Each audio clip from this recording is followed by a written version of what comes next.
सुना नहीं मैंने क्या कहा? बाहर पार्टी में जाकर दारू पी। गो।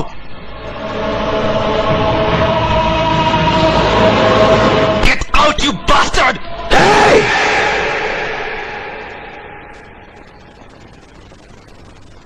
मैडम, आप बाहर जाइए।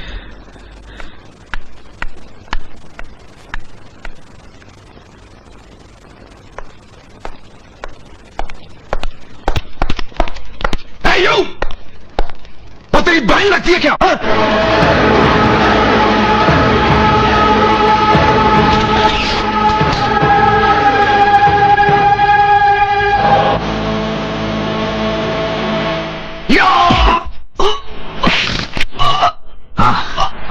वो मेरी बहन लगती है, वो मेरी बहन।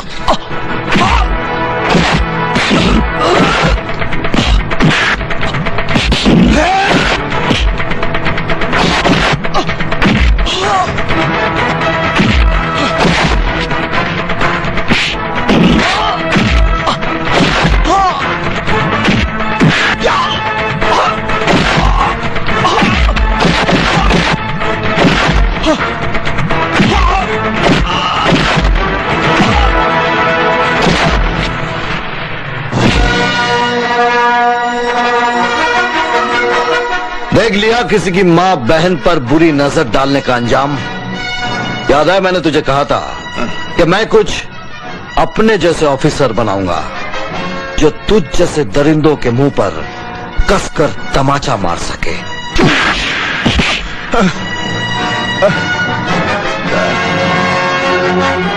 मिस्टर यशवंत राय,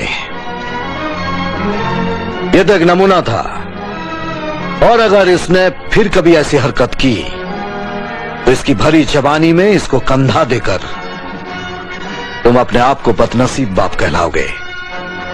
मास मेजर आनंद को जिंदा नहीं छोड़ूंगा। पहले उसने मेरे बेटे के गाल पर तमाचा मारा था तो मैंने उसका ट्रांसफर करवा दिया था। अब मैं उसका ट्रांसफर इस दुनिया से ही करवा दूंगा। यशवंत राय, शांत हो जा। तेरा बेटा कुकर्म करते हुए पकड़ा गया। ये बात जग जाहिर हो ही चुकी है, इसलिए तेरी कुर्सी खतरे में आ सकती है, समझे? सही कहा, सत्य वचन स्वामी जी, सत्य वचन। आइए गुरुजी, आइए।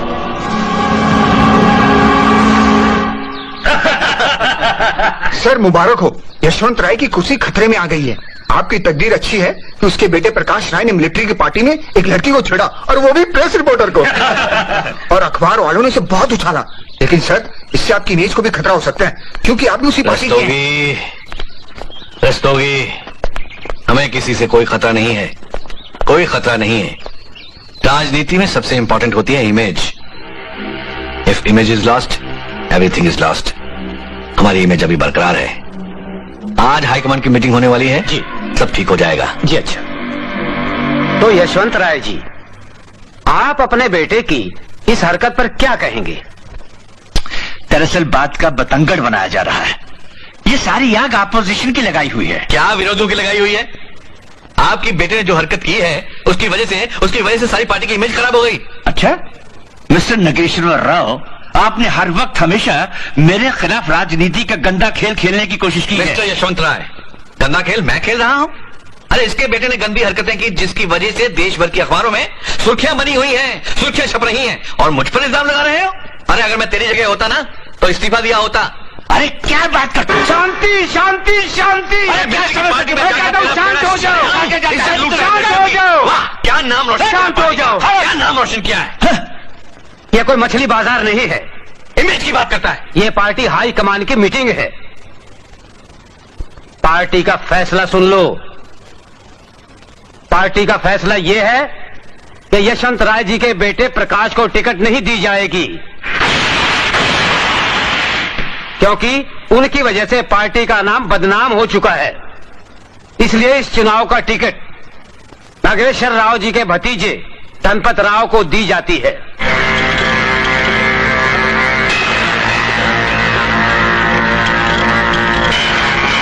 यशवंत राय, प्रकाश की कुंडली में शनि और मंगल के दंगल का कुप्रभाव है, परंतु चिंता न करे, तेरा भविष्य मेरे हाथ में है और नरमुंडा तेरे साथ में है। लेकिन स्वामी जी, उस सीएम नागेश्वर राव ने पॉलिटिक्स की चाल चलकर प्रकाश का कैरियर चौपट कर दिया है। डैड, मैं छोड़ूंगा नहीं उस हरामजादे फौजी अशफाक को। उसे ऐसी मौत मारूंगा कि मौत का कलेजा भी कांप जाएगा। बेटा, ऐसे काम जोश से नहीं होते, होश से होते हैं। हम खानदानी पॉलिटिशियंस हैं। हम उसे ऐसी जगह मारेंगे जहां उसे पानी तक नहीं मिलेगा। हाँ। मूर्ख प्राणी, तू काहे चिंता में अपनी चतुराई घटाता है? तू अपना लक्ष्य मात्र कुर्सी पर केंद्रित कर, अन्यथा केंद्र में तेरे बाप के कुर्सी को हवाला लग जाएगा। पुत्र, तू चुनाव की तैयारी कर। लेकिन स्वामी जी, ये सब कैसे हो सकता है? हाई कमांड ने तो इसका टिकट काट दिया है। तो क्या हुआ? टिकट नहीं मिला तो बिना टिकट के खड़े हो जाएगा। प्रकाश निर्दलीय प्रत्याशी बनकर चुनाव लड़ेगा, यही नरमुंडा की इच्छा है। और अपने महाजाप से मैं प्रकाश को विजयी कर दूंगा। आदरणीय माताओं, बहनों और भाइयों, आप मुझे एक मौका दीजिए, बस एक मौका दीजिए। अपना कीमती और बहुमूल्य वोट मुझे दीजिए और मैं आपसे वायदा करता हूं, कि मैं आपको 21वीं सदी का भारत ला कर दूंगा।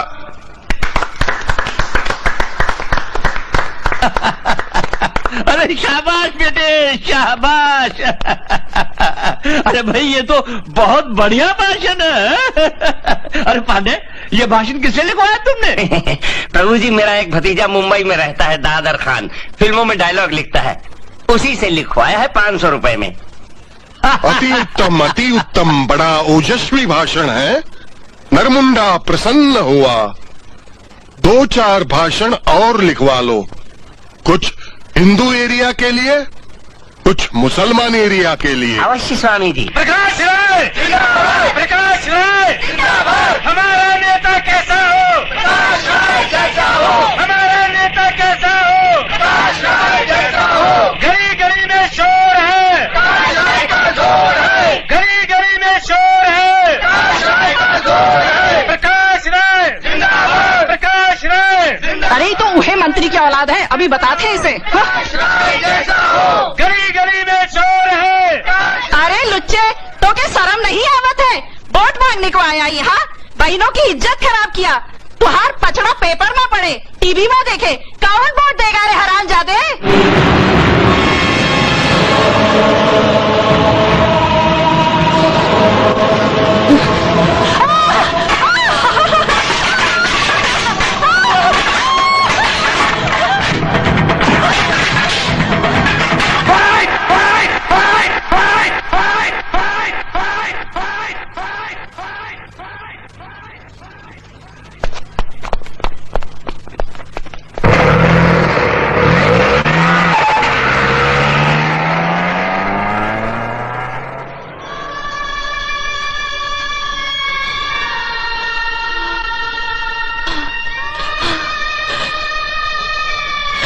शाबाश बिटुआ, ई नामर्दन का बीच में तू ही एक मर्द है।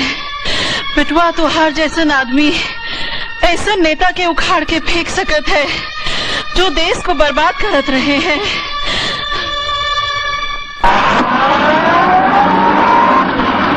देश में जब भी मुसीबत आती है तो मिलिट्री को बुलाया जाता है, ये तो सभी जानते हैं। लेकिन जब फौज अपने ही देश के उन नागरिकों को जो सिर्फ दुश्मनी नहीं, देश को खोखला करने पर तुले हुए, उसे पहचान लेती, उसे खत्म करना चाहती है, तो हमें कहा जाता है कि सिविल मैटर में दखल मत दो।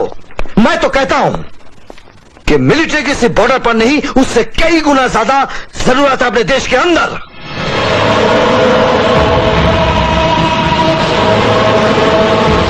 समझ गए सीधी।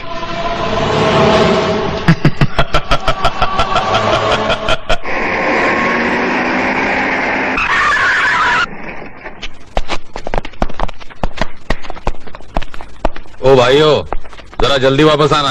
अरे अशफाक भाई, आप 5 मिनट वेट करो, हम लोग 10 मिनट में आते हैं। क्यों? अच्छा, आओ। अरे चले, जल्दी चलो। अरे गीता, गीता क्या तुम्हारी बहन है? हाँ, क्यों? अरे हम एक ही स्कूल में पढ़ा करते थे, यानी कि हम दोनों एक ही शहर के हुए। अरे ये तो बहुत ही अच्छा हुआ। अच्छा, चलो इस बात पे पार्टी हो जाए, हमारे मैस में करते हैं, वहाँ पर हमें कंसेशन भी मिलता है। अबे चुप कर इडियट। इसका मतलब है कि वहाँ पे बहुत ही अच्छा और बेहतरीन खाना मिलता है ना स्टूपिड? तो चले? दरअसल मैंने किसी को समय दे रखा है। किसको? है कोई? Oh no. सोच क्या रहा है? जा जा। प्रिया, प्रिया। लो, प्यार हुआ नहीं और तकरार अभी से शुरू। जैक जैक ने तो जेट की स्पीड में सारे स्पीड ब्रेकर्स तोड़ दिए। यहाँ है रामकली, वहाँ है श्यामकली, कहाँ है मेरी अनारकली? प्रिया, कौन है जिसका तुम इंतजार कर रही हो? अरे बाबा, है कोई? लेकिन मेरे अलावा और कौन हो सकता है? क्यों? तुम्हारे अलावा मेरी जिंदगी में और कोई नहीं हो सकता है क्या? नहीं, मेरा मतलब है कि हाय प्रिया, कहाँ है? हाय मधु। मैं तुझे कभी अंदर देख रही हूँ, कभी बाहर देख रही हूँ, तेरा कोई ठिकाना ही नहीं और तू यहाँ बैठी हुई है। चल अब ये फोन ले। Thank you so much. तुम इनका इंतजार कर रही थी? हाँ, तो तुमने क्या समझ रखा था? हाँ? नहीं, यूं ही। हैंडसम कौन है? This is Karan, my friend, and this is Madhu, मेरी बहुत अच्छी सहेली। She is an air hostess.